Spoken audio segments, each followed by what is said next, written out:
Bonjour, nouvelle petite vidéo d'utilisation de la calculatrice Graph25, cette fois pour le cours des probabilités. Cette calculatrice va permettre dans un premier temps de générer un nombre entre 0 et 1, ensuite de simuler le lancer d'une pièce de monnaie et de simuler le lancer d'un dé. Pour cela, vous avez besoin d'aller dans le menu Run Math avec le bouton 1, ici. Ensuite, vous allez dans les options, en appuyant sur le bouton options, et vous choisissez plus loin, avec la flèche F6, la partie probabilité. Pour créer un nombre entre 0 et 1, vous allez choisir le menu qui s'appelle Round dièse. Le round ici veut dire en anglais random, c'est-à-dire au hasard. Vous allez appuyer sur F4 et vous allez faire entrer. À chaque fois que vous allez appuyer sur entrée, vous allez obtenir un nombre entre 0 et 1 qui possède 10 chiffres après la virgule. D'ailleurs, si vous souhaitez obtenir une série de 10 chiffres aléatoires d'un coup, vous faites ça et vous prenez les 10 décimales. Si je recommence, j'obtiens toujours un chiffre entre 0 et 1.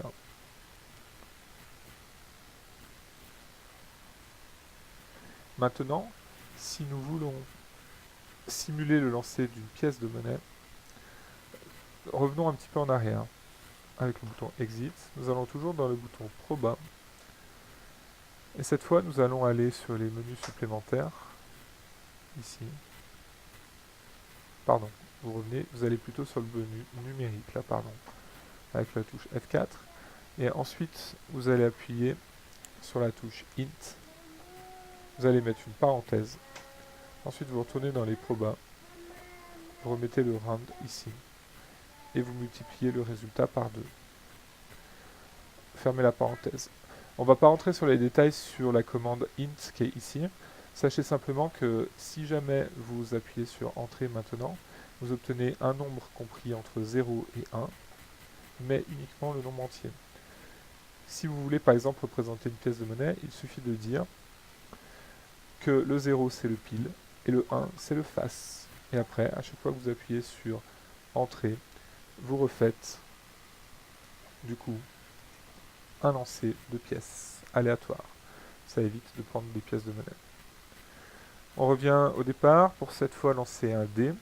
Vous allez toujours revenir dans le Run Math. Vous allez cette fois aller dans les options. Vous allez toujours aller chez Numérique, Int. Vous allez encore ouvrir une parenthèse.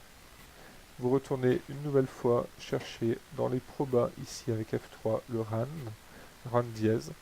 Vous allez run cette fois x6 plus 1. Le plus 1 permet en fait de simplement éviter d'obtenir 0 jusqu'à 5. On décale de 1 pour aller de 1 à 6, comme sur les faces d'un dé. Et après c'est pareil, du coup vous faites tous les lancers que vous voulez. Et vous obtenez ainsi la simulation d'un dé. Une autre technique que vous pouvez utiliser si vous voulez faire un dé beaucoup plus facilement, vous appuyez simplement sur le Run dièse ici. Et vous faites le nombre aléatoire entre 0 et 1. Et vous imaginez que les nombres après la virgule sont en fait les faces du dé. Vous enlevez tous les nombres qui ne sont pas sur un dé. Par exemple, là, j'aurais un 6, un 2, un 1. J'élimine le 0, un 4, j'élimine le 7, etc. Vous obtenez la simulation de plusieurs dés beaucoup plus rapidement. Terminé.